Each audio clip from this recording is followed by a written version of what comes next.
Hare Krishna, Mataji, Hare Krishna, everyone. Hare Krishna, Prabhuji. Okay, so let's begin with invocation. Om Namo Bhagavate Vasudevaya. Om Namo Bhagavate Vasudevaya. Om Namo Bhagavate Vasudevaya. Om Ajnanatimirandasya Jnananjanashalakaya Chakshurunmilitam Yena Tasmai Shri Gurave Namaham. Namo Om Vishnupadaya Krishna Preshtaya Bhutale Shrimate Bhakti Vedanta Swamin Iti Namine.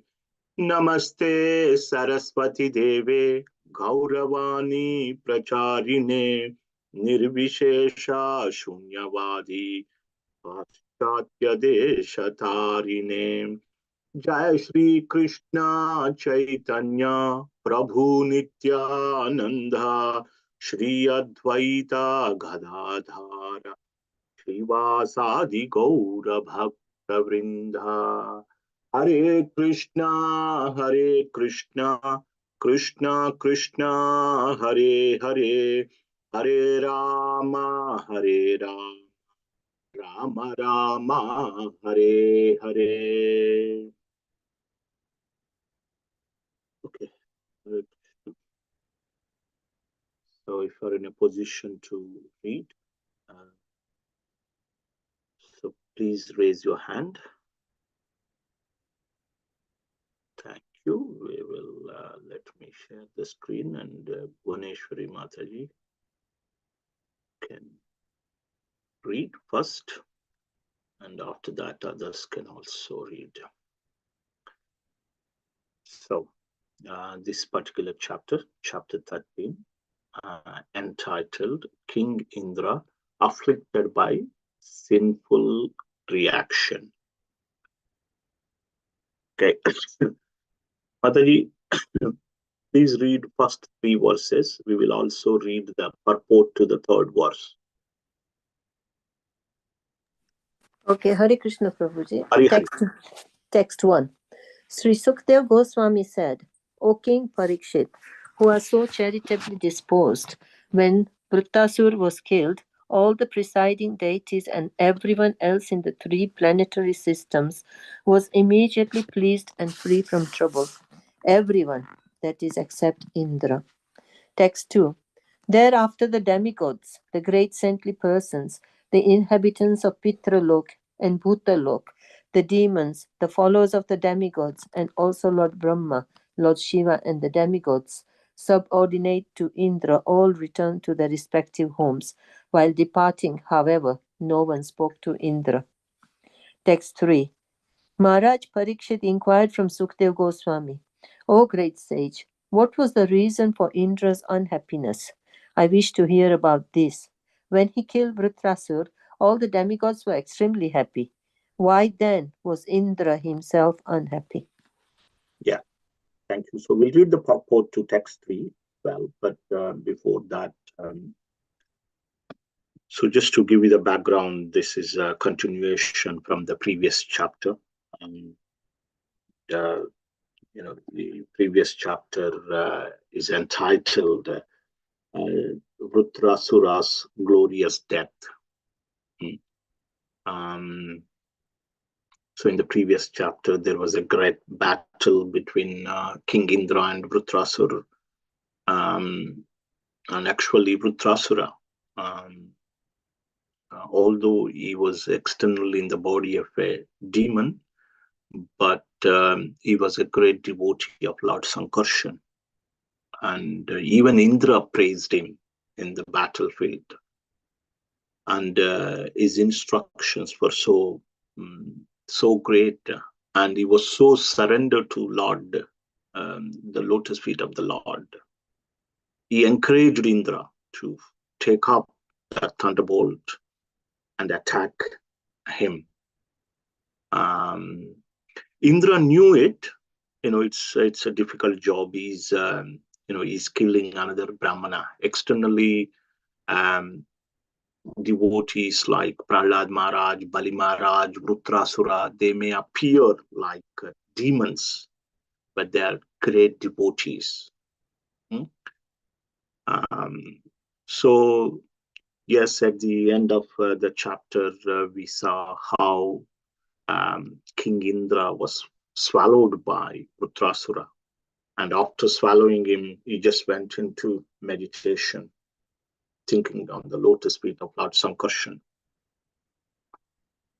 And Indra came out of the tummy of Vrutrasura, and then using his thunderbolt, he tried to cut the head. He wanted to separate the head from the body, but he took one hole here to separate the head from the body. And we also read that the Vrutrasura's soul, left this world, and he went to Vaikuntha and took shelter of Lord Sankarshan. So this was the background from the previous chapter. Here, so we see that Sukadeva Goswami was telling, when Vrutrasura was killed, all demigods were happy. Everybody in the three planetary system was happy, except King Indra. And they all went to their abode. Even Shiva was there, Lord Shiva, Lord Brahma, and other demigods. They were all there. They were watching the fight between King Indra and Vrutrasura. They were watching. And, after Vrutrasura was killed, everybody, left to their abode. However, King Indra could not go to his abode.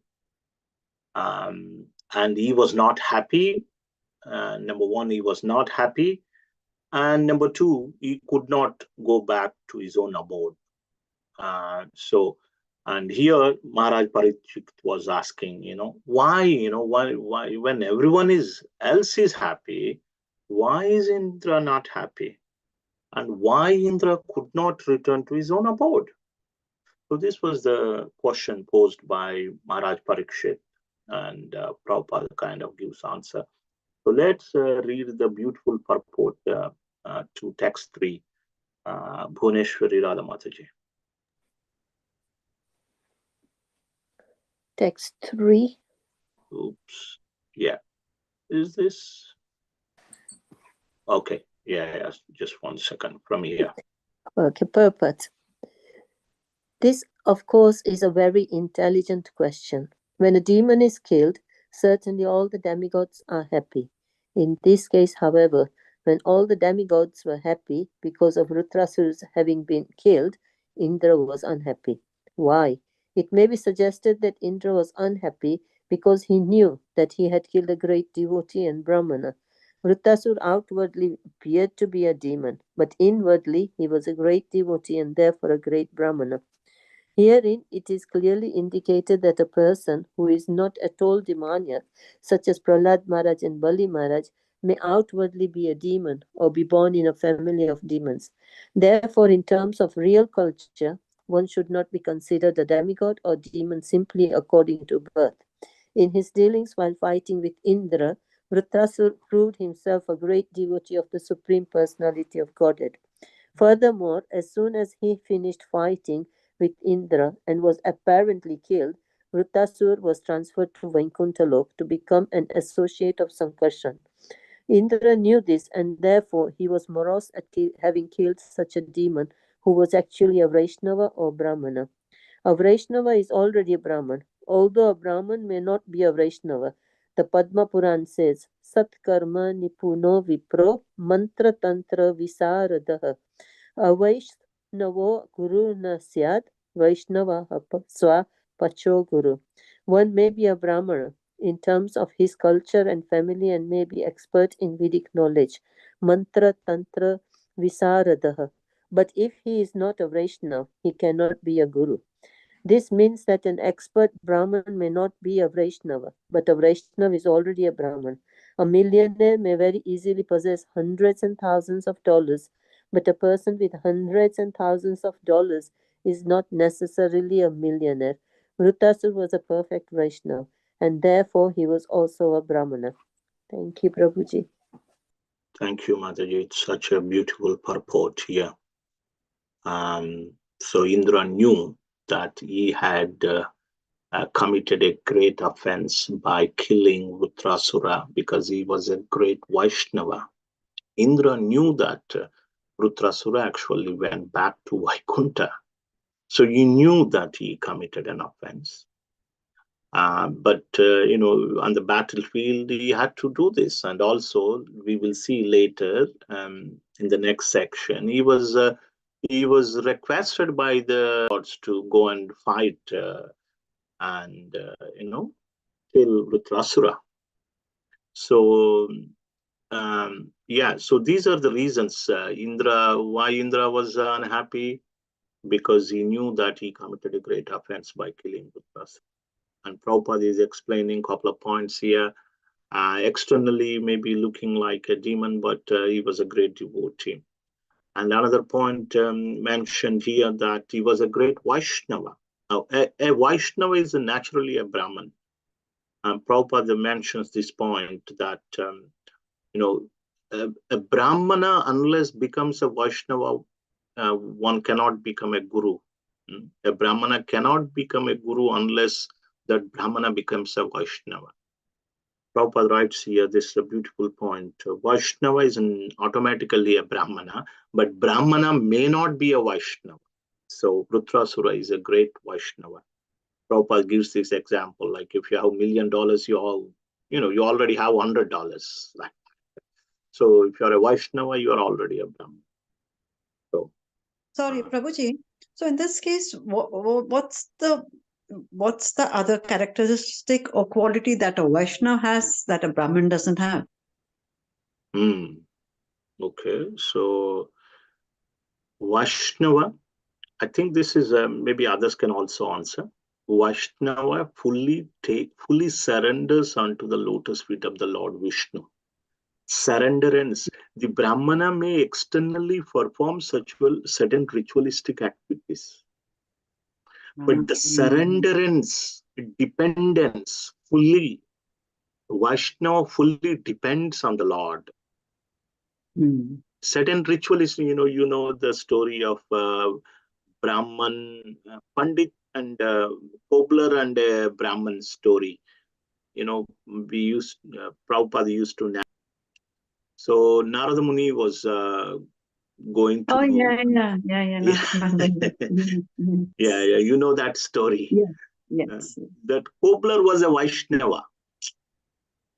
He surrendered. He completely believed that the Lord can do anything. Anything. Yeah. So that story will give you full answer. Yeah. Right. Go on.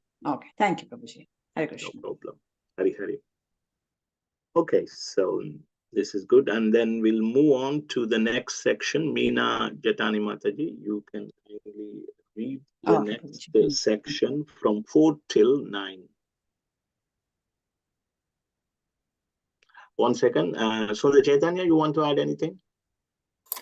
Oh, no. I mean, all the points are covered there. I think the most important point for us as devotees is this point, which is sometimes when you have something, we don't know the value. But yeah, Vaishnavism is considered therefore the most supreme. Like, I don't know how many of you know the story of Vishwamitra. Yeah, does anyone know how hard he tried to become a Brahmana? At that time, I guess there was no devotees to tell him. If Srila Prabhupada was there, he would have told him, you just have to chant Hare Krishna. Chant Hare Krishna, follow 4 eggs, that's it, simple. My God, all kinds of tapasya he did. Someone ended up hanging upside down in heavenly planets because of this story. It's a complicated situation, so it's, The power of Krishna consciousness is that the $1 million is achieved. We don't have to do separately $100 tasks. So, one time one devotee was telling, I think maybe Devamrit Maharaj, someone asked him, Maharaj, this chanting, this morning sadhana is very difficult. So Maharaj said, okay, imagine if you did chanting and morning sadhana every day and you got $3 trillion. Will you do it? The person said yes. Krishna Bhakti is worth more than billions of trillions of gazillions of dollars. Once we recognize that value, then we will do it. So sometimes, this is really good for us because I'm reading and then I'm also thinking, yeah, wow, actually chanting Mahamantra is most important. Serving Srila Prabhupada's movement, that's most important.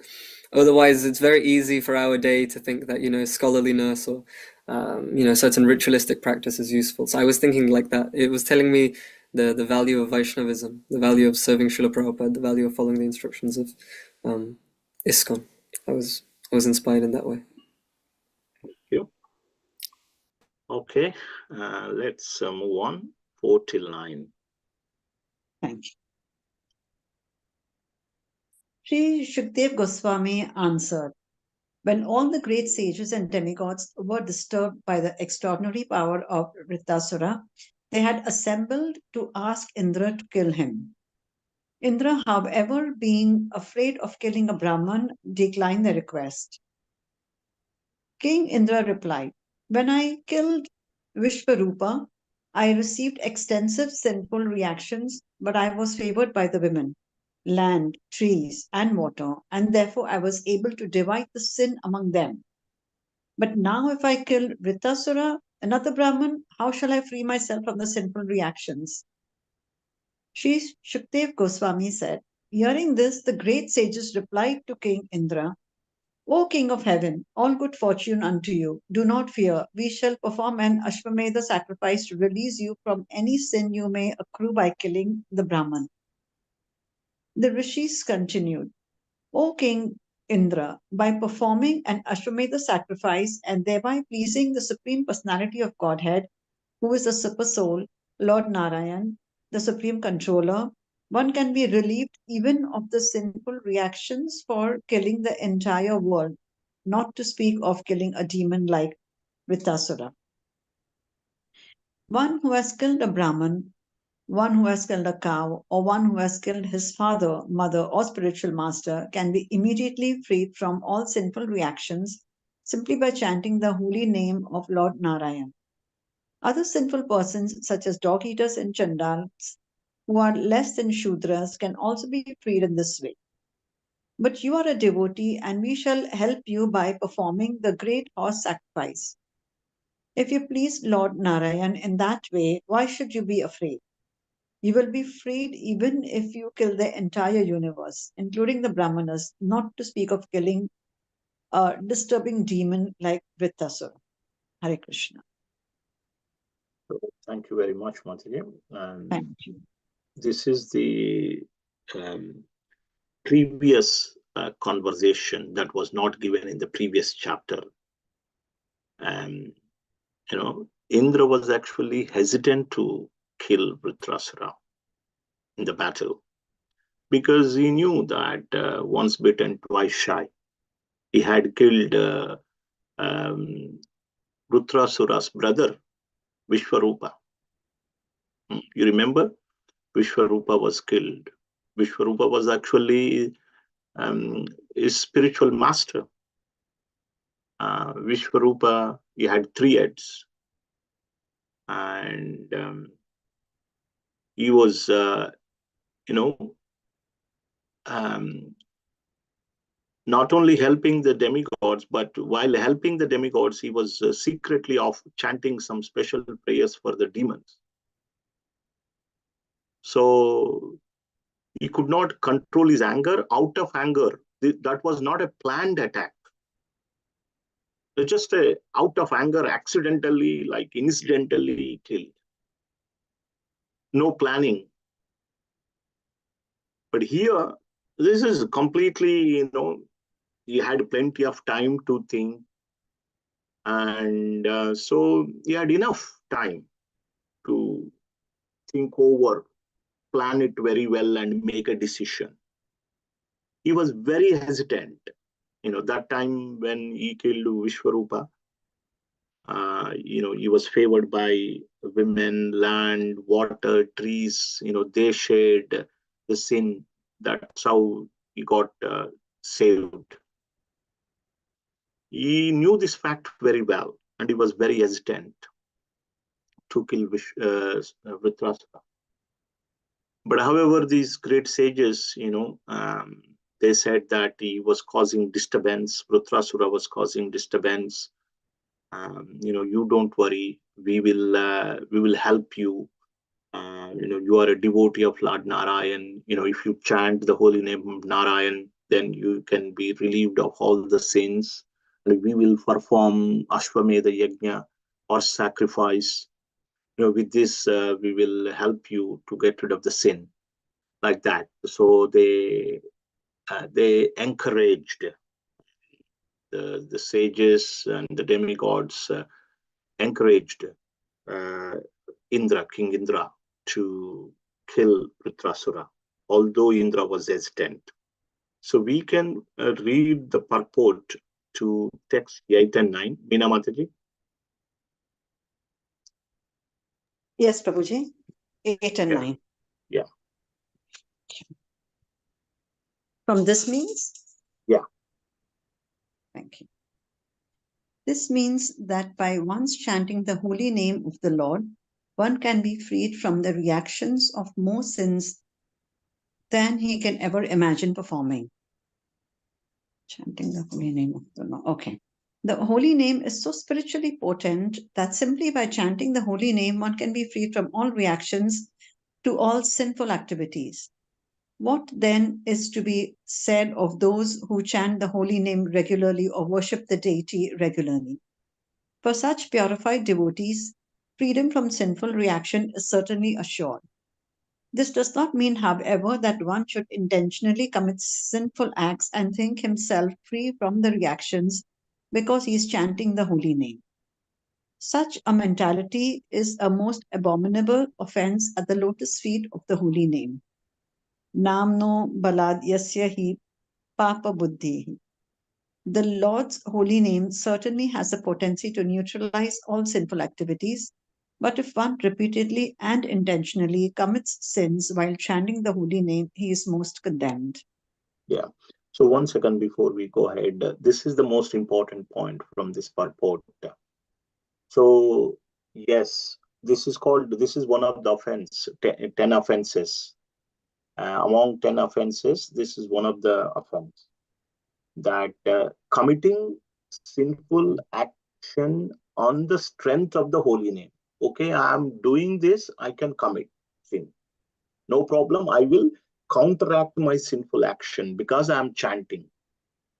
Or I will chant more and neutralize that. That itself is an offense. So here also, they said that, yes, we can do this, we can do that, you go and do this. Prabhupada says that is not right. Anyway, the sin will be, you will be inflicted by the sin. That is the point. Yeah, please go ahead. Thank you, Prabhuji. These verses name the performers of various sinful deeds. In the Manu Samhita, the following names are given.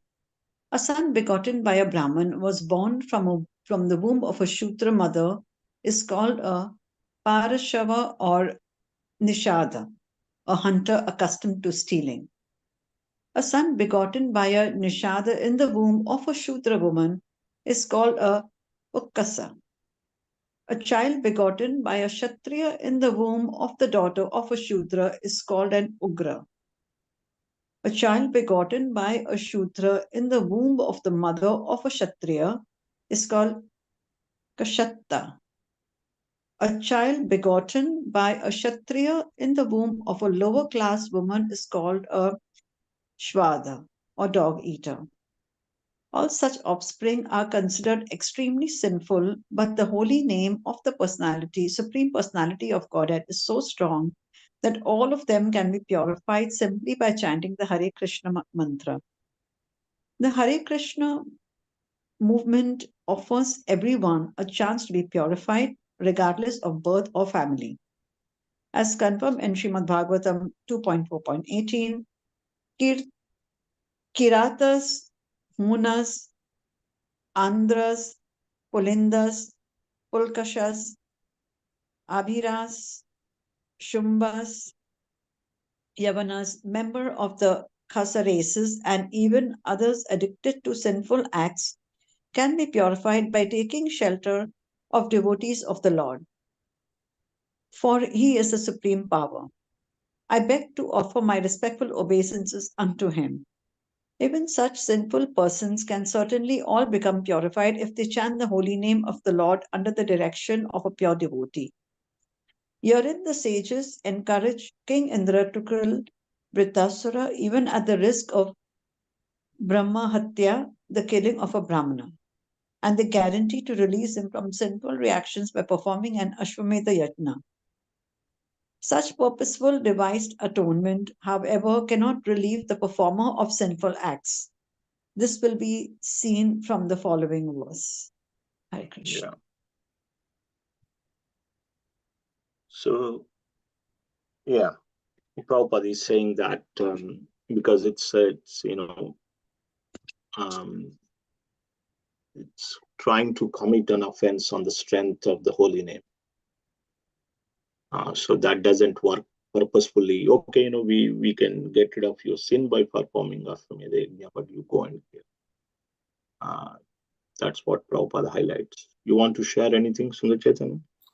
So yeah, I think this is a very, very important point, because devotees sometimes either confuse this, or there's always an aspect of everyone thinking, maybe that's good, chanting the holy name is good, maybe I can get away with being a little bit sinful.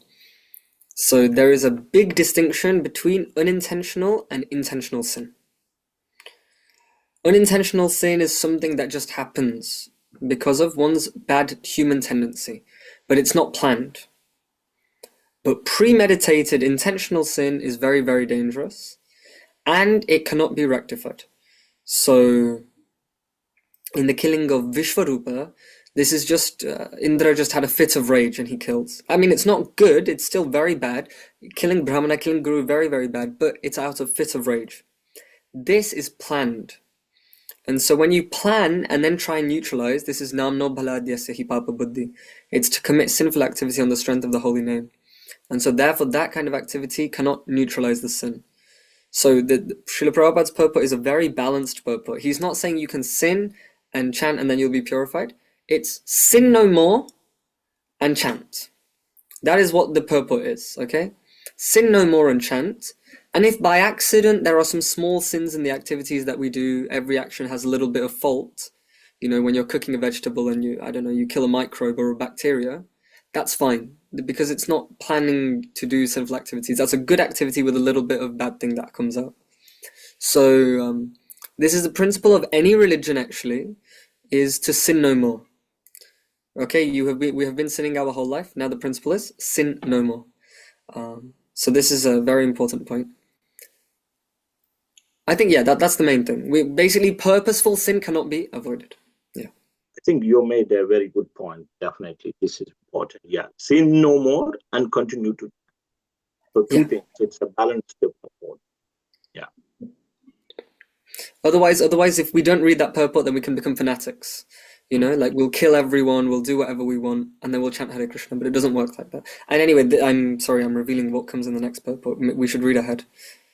Okay. So anybody next who would like to read the next section, please?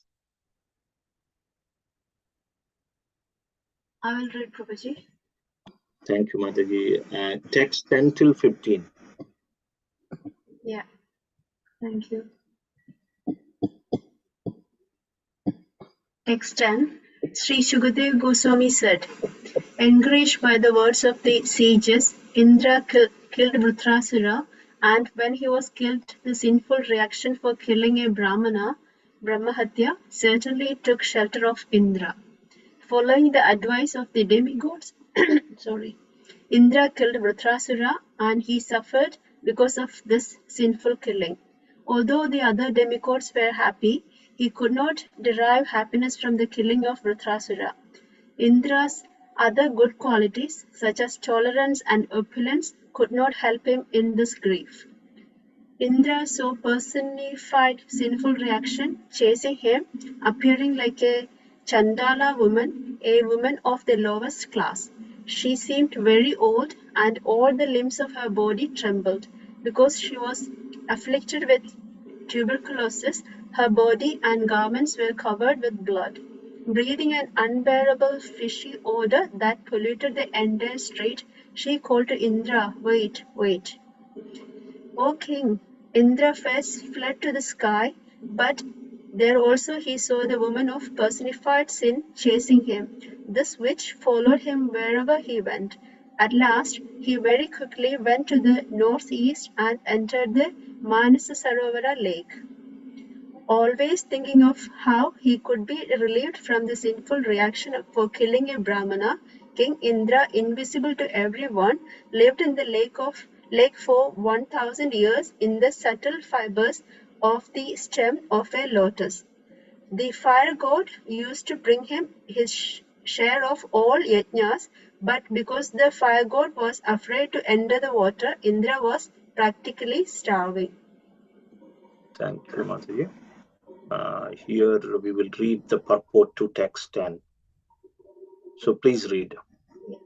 After killing Vrtrasura, Indra could not surpass the Brahmahatya, the sinful reactions for killing a Brahmana. Formerly, he had killed one Brahmana, Vishwarupa, out of circumstantial anger, but this time, following the advice of the sages, he killed another Brahmana purposely. Therefore, the sinful reaction was greater than before. Indra could not be relieved from the reaction simply by performing sacrifices for atonement. He had to undergo a severe series of sinful reactions, and when he was freed by such suffering, the Brahmanas allowed him to perform the horse sacrifice. The planned execution of sinful deeds on the strength of chanting the holy name of the Lord or undergoing prayashchitta, atonement, cannot give relief to anyone, even to Indra or Nahusha. Nahusha was officiating for Indra, while Indra, absent from heaven, was going here and there to gain release from his sinful reactions. So thank you very much, Mataji. Although the sages said that they would free Indra, they promised they would do that. We see here that Indra, had lived in the stems of lotus for 1,000 years. Now, after that, they did it. After that, they performed a sacrifice. Let me show some pictures. So here it is mentioned that sin took the form of this old lady, personified this, basically personified sin. So sin took the form of old lady who is afflicted with tuberculosis, and her blood was coming out of her body, and it is said that her breath was like a fishy odor, very smelly. So she tried to follow Indra, and Indra was trying to escape from her, running here and there. He went everywhere, and this sin personified old lady was trying to attack him and catch hold of him. Wherever he went, she followed. So then he decided, he got an idea, then, let's go to Manasarovar Lake. And so in the Manasarovar lake, you can see here, within the stem of the lotus, he hid himself. And I think it is mentioned that the sin personified could not enter the Manasarovar lake because it is mentioned that it was guarded by Lord Shiva's associates. The Manasarovar lake was guarded by Lord Shiva's associate. That's why sin personified could not enter it. He was living there within the stem of the lotus and meditating. And it is said that within the stem of the lotuses, Mother Lakshmi resides. She is also giving her benediction. She is protecting Indra, and he is meditating. And what else? So demigod Agni, fire god. When we offer, we say in the fire, we say Swaha, Indraya Swaha, Krishnaya Swaha, like that we say, and fire god will is like a postman. Like you put in something in the post box and it will be delivered. So Agni, fire god, would deliver everybody's shares, but he was bringing it, to the lake, but he was not able to enter the lake. So Indra was practically starving. It is said. So anything else, Sundar Chaitanya, you want to add? I think the main thing here is they all said, Indra, it's okay, we'll take care. And then look what happened. If you remember, maybe some of you may remember Mrigari pastime. Mrigari, he's killing animals, so Narad Muni says, okay, you're doing sinful activity, but he says, I'm doing it for my family. So he says, okay, go and ask your family, who will take your sinful activity with you? He goes to his mum, no, I don't want to go to hell. He goes to his father, I don't want to go to hell. He goes to his siblings, I don't want to go to hell. Narad Muni, no one wants to take my sinful reaction. In the end of the day, our sinful reaction comes on us only. So no matter who encourages one, in the material world at the present moment, meat eating is one common sin, for example. My friends do it, my family do it. In the end of the day, the sinful reaction will hit us. Okay? We think it's okay, for my family. No. It will come to us. So it doesn't matter who encourages you, do not do the sinful activity. Because the sinful activity, if one is doing on purpose, especially such a great sin as killing Vaishnava or going against the Vaishnava, it's a really difficult thing. Actually, you'll see here in this pastime, this reaction he has to go through is even more severe than when he killed Vishvarupa. Because it was purposeful, but more importantly here, Vritrasura is not just any Brahmana, he's a Vaishnava. And the worst of all offenses is Vaishnava Aparad. So I think this is it's like Indra, king of heaven. When everyone, we all speak, what do we think? Heaven means greatest sense gratification. It's the greatest opulence. It's like, having the best cars, the best facilities, the best food stuff. It's like that times a million. It's like sense gratification at its max. We all think like this, right? But Indra is there. He's the king of heaven and he's starving. He's starving. So in the end of the day, whatever the material opulence we get, I'm sure it will be good for some time. But the spiritual life is actually what can give us the real bliss. Because if we do any spiritual mistake, then no matter what material opulence we have, we cannot enjoy.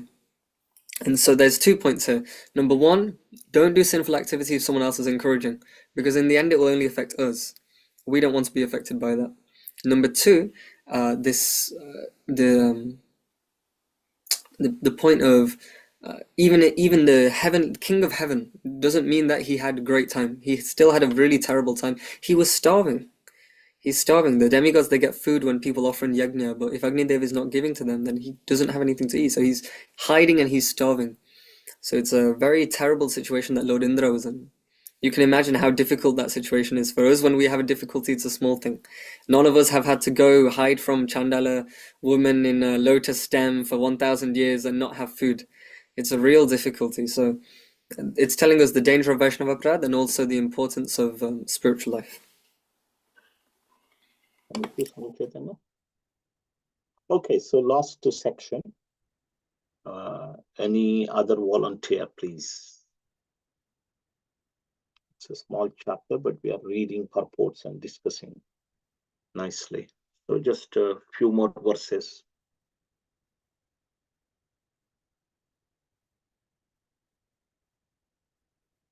Haribol, anyone, please?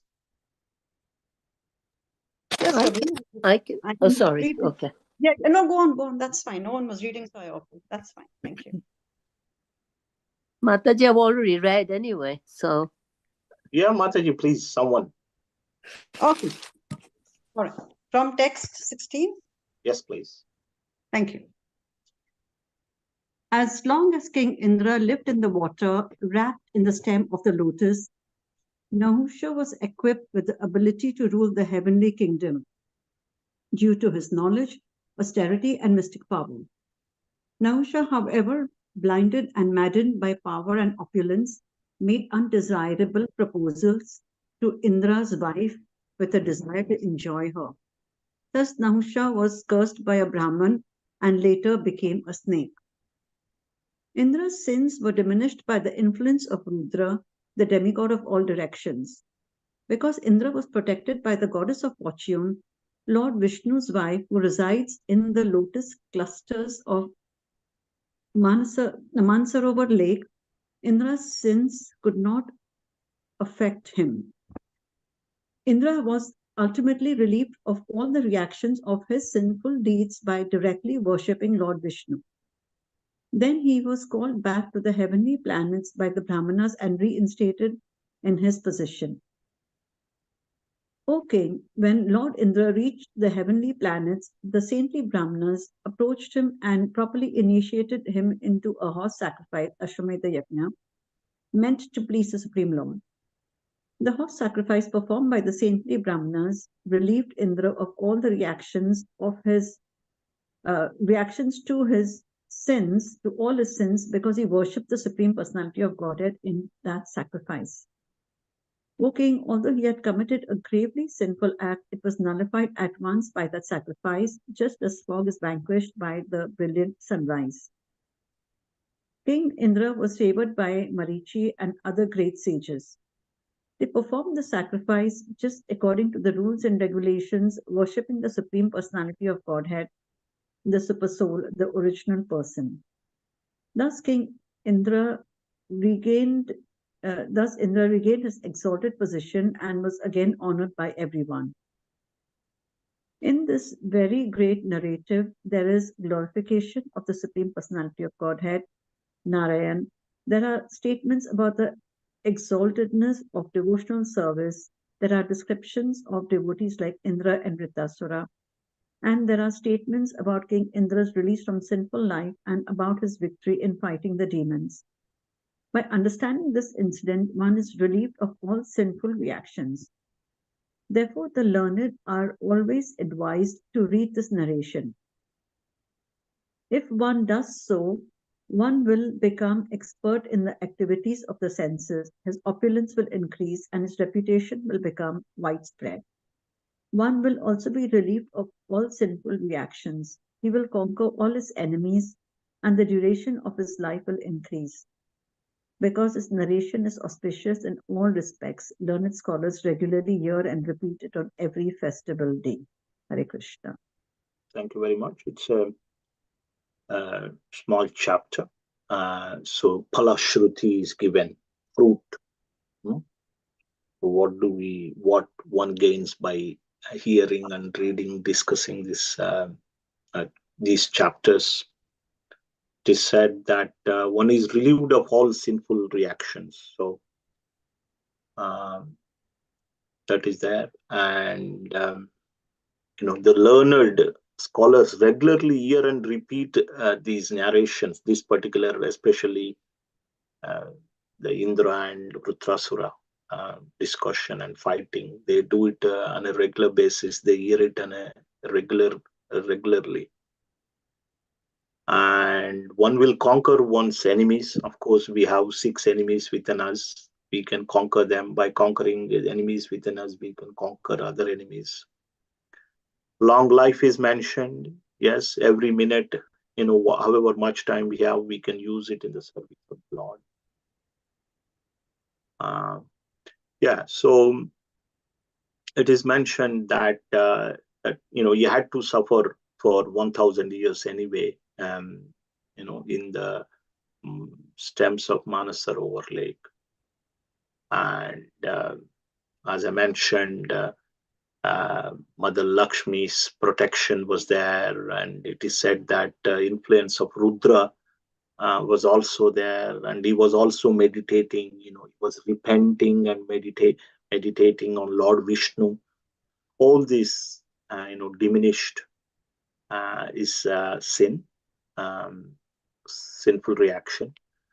And when he came out of Manasarovar Lake, the sages performed our sacrifice, and they reinstated him in his position. One other point was that while Indra was living in the Manasarovar Lake in the stem, Nahusha was given in charge of ruling the heavenly kingdom. But however, this Nahusha, he was blinded by lust. He made various proposals to Indra's wife, and he was cursed by sages to become a snake. That is also mentioned here. So let me see. So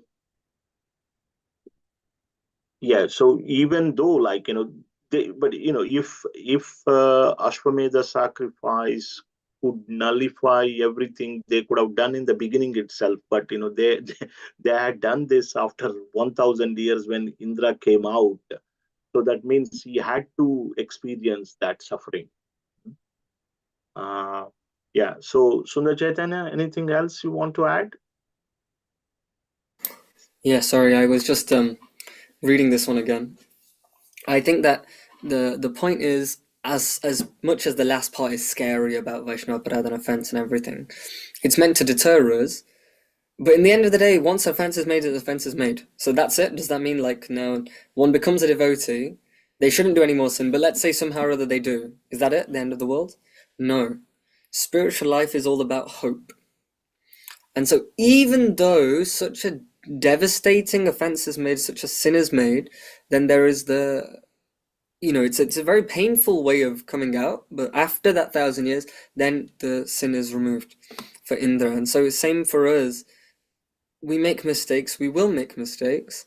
We shouldn't make mistakes on purpose, but if we do make a mistake on purpose, then we have to, really, really repent. Krishna will always make us repent more than we planned, is a point that I remember Srila Prabhupada saying on this chapter.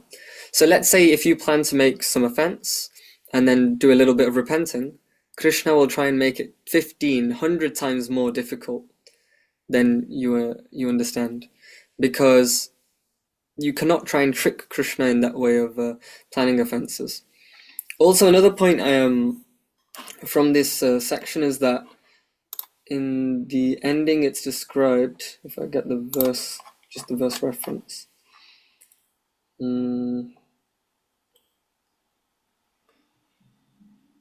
The horse sacrifice performed by the saintly Brahmanas revealed Indra of the reaction to all his sins, because he worshipped the Supreme Personality of Godhead in that sacrifice. O king, although he had committed a gravely sinful act, it was nullified at once by that sacrifice, just as a fog is vanquished by the brilliant sunrise. And so for us, we are not meant, the process of this age is not Ashwamedha Yajna. The process for us is chanting Hare Krishna Mahamantra. So we make mistake, that's fine. Maybe we do it planned, that's not fine, but it's better. We still have to find a way out of our sinful reaction. And so that process for us is by chanting the Hare Krishna mantra. The big thing here that I think it's important to note Let's say you are Indra. What should you do? Because we're saying all these things happened. He killed Chitraketu, he killed Vritrasura. But did he have another option?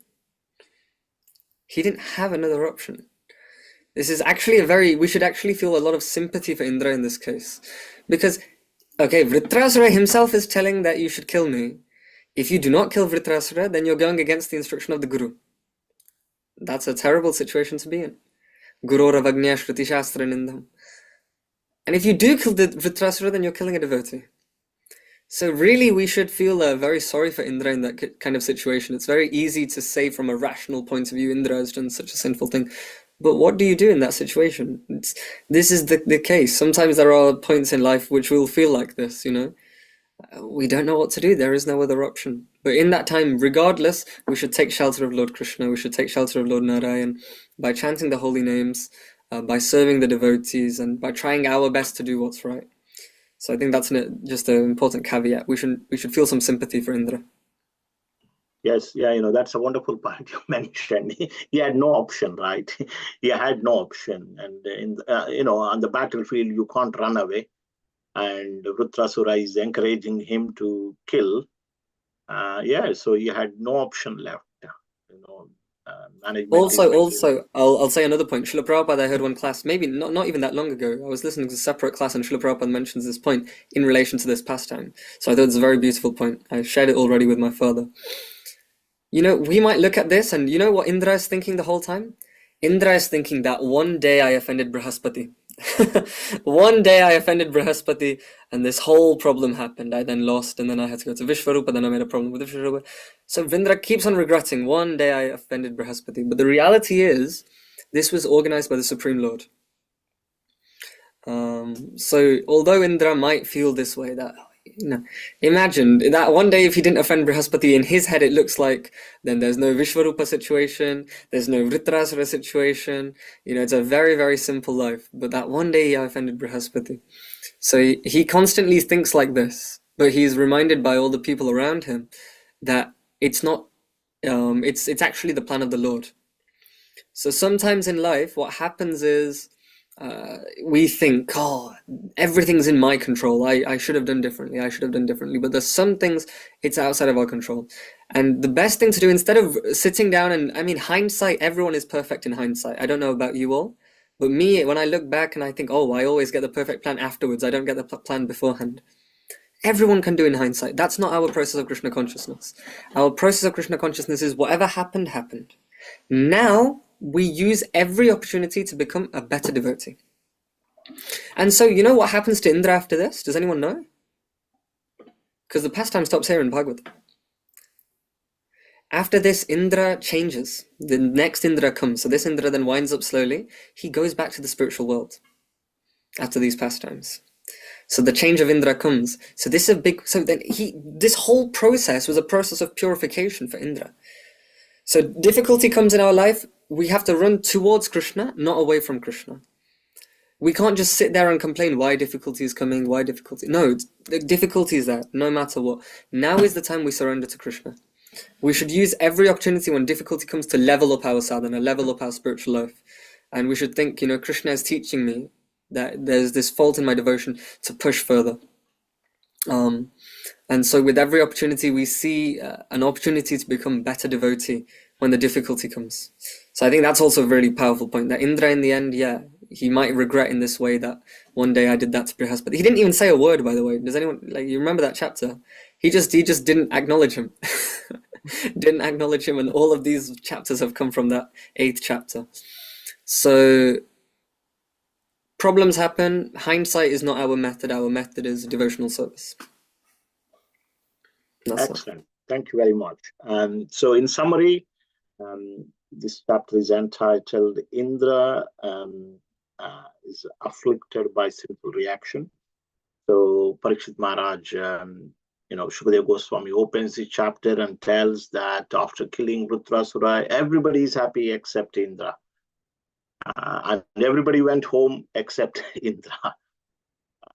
You know, because he was afflicted by this sinful reaction. And then, it goes back to the previous discussion between him and the sages, where the sages encouraged him to kill Vritrasura, although he was hesitant to do so. But as Sundar Chaitanya mentioned, that he didn't have much option really. But they said that we would nullify it, by doing Ashwamedha sacrifice, etc., etc. You go and attack him.